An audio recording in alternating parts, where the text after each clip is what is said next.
নমস্কার সবাইকে, আবারও চলে এলাম নতুন একটা রেসিপি নিয়ে, এগ চিল্লি।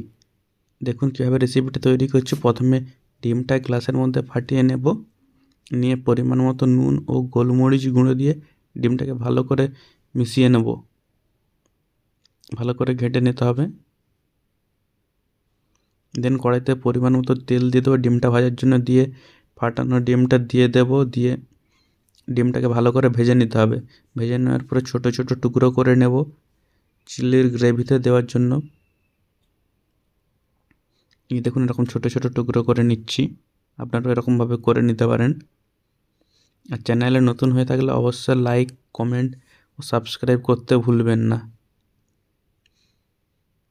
দেখুন চিল্লিটা বানানোর জন্য কড়াইতে তেল দিয়ে দেবো পরিমাণ মতো, তারপরে ভেজিসগুলো যেগুলো দিয়েছি সেইগুলো দিয়ে দেবো। একদম কড়াই তেলটা হাই হিট করে ভেজিসগুলো দিতে হবে, তবে চিল্লি ফ্লেভারটা আসে।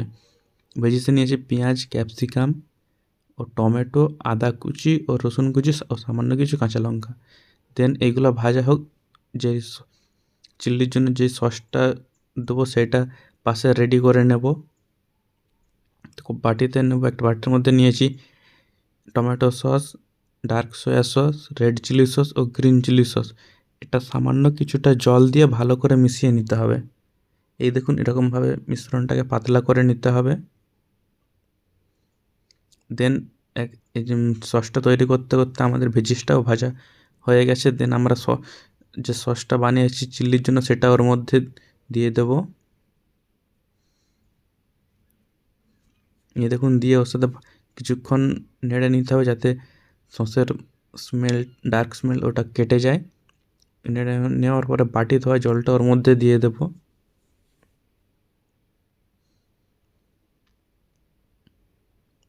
এখন ঝোলটা অনেকটাই পাতলা মনে হচ্ছে, সেই জন্য বাটিতে কিছুটা কর্নফ্লাওয়ার গুলে নিতে হবে। কর্নফ্লাওয়ার গুললে চিল্লির যে গ্রেভি ওটা ডার্ক থিকনেসের আসে। আপনারা হয়তো অনেকেই ভাবছেন আমি নুন দিইনি, নুন এখন দিলে যে চিল্লির গ্রেভির রঙ ওটা খারাপ হয়ে যেতে পারে, ওই জন্য নুনটা আমি এখন দিইনি। নুনটা ফুটার মুহূর্তে আমি নুনটা দিয়ে দেব। এই দেখুন এবার ফুটবে, আমি ঠিক পরিমাণ মতো নুনটা দিয়ে দিয়েছি। এবার চিল্লির গ্রেভিতে আমি ডিমটা যে ভেজে রেখেছিলাম ওটা দিয়ে সামান্য কিছুক্ষণ ফুটিয়ে নেব। দেন আমাদের এগ চিল্লি রেডি খুব সুন্দরভাবে। আর কিছুক্ষণ ফুটিয়ে নিলে আমাদের এগ চিল্লি রেডি। আর চ্যানেলে নতুন হয়ে থাকলে অবশ্যই লাইক, কমেন্ট ও সাবস্ক্রাইব করতে ভুলবেন না। নতুন নতুন রেসিপির জন্য চ্যানেলটাকে অবশ্যই সাবস্ক্রাইব করে যাবেন। তো ধন্যবাদ সবাইকে এত সময় ধরে আমার রেসিপিটা দেখার জন্য।